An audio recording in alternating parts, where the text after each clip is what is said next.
The term Nephilim is found a total of 2 times in the Bible, the first being in Genesis 6:1-6, and then again in Numbers 13:33. However, there exists much debate on who or what the Nephilim actually were, with some scholars seeing them as giants and others seeing them as fallen angels. Some even see the Nephilim as renowned heroes and figures of virtuous strength. Genesis 6 tells us about wickedness in the world, but also about human beings who began to increase in number in the old times. We are told that the sons of God saw that the daughters of humans were beautiful, and that they married any of them they chose. Non-canonical biblical texts such as the Book of Enoch tell us that the Watchers, sometimes referred to as the sons of God or angels, became infatuated with the mortal women and took them for their own. While this concept isn't explored here in Genesis in too much detail, we are told in Genesis 6:4 that the Nephilim were on the earth in those days, and also afterwards, where the sons of God went to the daughters of humans and had children by them. This further links to the Enochian idea that the sons of God were some beings not of humankind, and instead were likely angels that copulated with the mortal women and produced a new sort of offspring, the Nephilim.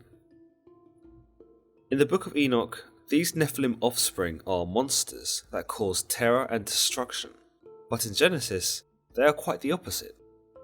We are told in Genesis 6:4 they were the heroes of old, men of renown, but unfortunately, their exploits that make them heroes or men of renown is not explored here, nor anywhere else for that matter. Meanwhile, in Numbers 13, we see God tell Moses to send forth men to explore the land of Canaan, which he is giving to the Israelites. So Moses sent out several leaders from the many tribes of the Israelites to explore Canaan, more specifically the desert of Paran. The men explored the area, learning about the landscape, the terrain, the civilizations who lived there, and anything else that was of interest. When they came back to Moses, they told him all they had seen. It is Caleb from the tribe of Judah who suggests to Moses that they should take the land by force, for they certainly had the means to do so. But the others who went with him told Moses that this would be foolish, for the people they had seen were much stronger. They state in Numbers 13:33, "The people we saw there are of great size. We saw the Nephilim there. We seem like grasshoppers in our own eyes, and we look the same to them." By this, we can see where the idea that the Nephilim were giants actually came from. The tribe leaders had seen them firsthand, and with the exception of Caleb, were clearly intimidated by their size. But despite these 2 clear-cut mentions of Nephilim, we are no closer to understanding who they were, what their intentions were, and also what happened to them. One of the most popular views is that, as Genesis states, the Nephilim were the product of the sons of God, or angels, or even fallen angels, who had relations with the mortal women, creating the supernatural beings that would be considered either renowned heroes or giants. We see some reference to these sons of God who would father the Nephilim in Jude 1:6-7, assuming these sons of God are indeed angels, where Jude states, "And the angels who did not keep their proper domain left their own abode. He has reserved in everlasting chains under darkness for the judgment of the great day, as Sodom and Gomorrah and the cities around them, in a similar manner to these, having given themselves over to sexual immorality and gone after strange flesh, are set forth as an example, suffering the vengeance of eternal fire." By this, we understand that the angels left their domain, or heaven, and descended upon earth to lust over the mortal women, or strange flesh. In the Book of Enoch, we see the Watchers do the very same thing, impregnating the women despite understanding that this was taboo, and thus bringing forth the Nephilim into the world. Others even see the Nephilim as direct descendants of the righteous line of Seth, the 3rd son of Adam and Eve, and this has become known as the Sethite view. It's understood that while Seth's line was righteous and walked with gods, Seth's brother Cain and his line walked away from God and/or found other gods to worship. Somewhere along the lines though, Seth's line merged with Cain's. The line in Genesis that states sons of God are thought to be the line of Seth, while the line daughters of men are thought to be the line of Cain. Through the mingling of these two lines, the Nephilim are thought to have been born. It's important to note though, that there is no scriptural support for this belief, and some people do see this version as a bit of a stretch in explaining the origin of the Nephilim. Another theory is that the Nephilim were children of men who had become possessed by fallen angels, who in turn become demons. This sometimes goes hand in hand with the translation of Nephilim in Hebrew, which would be a similar sounding word known as Nephil, meaning fallen, and some link this idea that the Nephilim are a result of the mingling between humans and fallen angels. But again, there is no scriptural support for such an idea. One point of contention surrounding the Nephilim is how they survived the Great Flood, which God brings upon the earth. We know they survived the flood because Caleb and the other tribe leaders of the Israelites report seeing them in Numbers 13:33. But there are a few reasons to explain this. One simple idea is that there would always be sons of God, or fallen angels, and that there would always be mortal women. After the flood, there would be nothing to stop the fallen angels from pursuing the mortal women again, and getting them pregnant, thus filling the world with Nephilim again.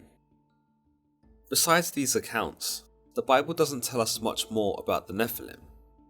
In order to understand more about their nature, we need to look to the non-canonical Book of Enoch, that sees the sons of God, or the Watchers, come to earth and lust over the mortal women. After impregnating them, the women gave birth to the Nephilim, or giants. But these giants were not warriors of renown, nor did they demonstrate any virtues of heroism, as specified in Genesis. Instead, these giants are described in Enoch 7:12 as, "These Nephilim devoured all which the labour of man produced, until it became impossible to feed them." And this shows us that they were a destructive bunch, with animalistic appetites, which could not be sated.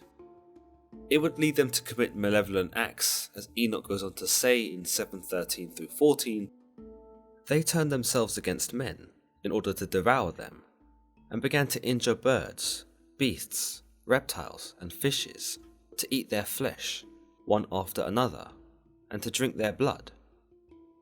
This shows us a far more graphic side of the Nephilim, one that paints them in an antagonistic light, and sets them out to be more like beast than man. Interestingly, the Nephilim appear to be far less civilized than Genesis and Numbers suggest, showing no signs of humanity as they quickly turn to butcher everything when they become discontent. Unlike other biblical texts, the Book of Enoch describes the fate of the Nephilim, whereby God tasks Archangel Gabriel to go to the biters, to the reprobates, to the children of fornication, and destroy the children of fornication, the offspring of the Watchers. From among them, bring forth and excite them, one against another. Let them perish by mutual slaughter, for length of days shall not be theirs. What is meant by this is that Archangel Gabriel is sent down to earth to turn the giants against one another, to get them to use their brutality against each other until they have destroyed themselves. Interestingly, Archangel Gabriel doesn't physically get involved in this vanquishing of the giants, but it is implied he manipulates them into destroying each other, some might say delivering God's will, by communicating to the giants who respond accordingly. This seems quite fitting for Archangel Gabriel's character, one who would be seen to deliver messages and ideas from God instead of engaging in a physical brawl with the giants, something more suited to Archangel Michael perhaps. We know little about the very true nature of the Nephilim, given the various descriptions of them in the biblical texts, And it only becomes more convoluted when you consider the other races of giants in the Bible, such as the Rephaim, an ancient race of giants in Iron Age Israel. There are also figures such as Goliath, though despite being a giant, is never referred to as a Nephilim. In essence, it would appear that the Nephilim, if they were giants, were a very distinct kind when compared to the other giants in the Bible. But let me know your thoughts on the Nephilim below. And as always guys, if you've enjoyed today's video, then don't forget to give it a thumbs up and don't forget to subscribe. Until the next time guys.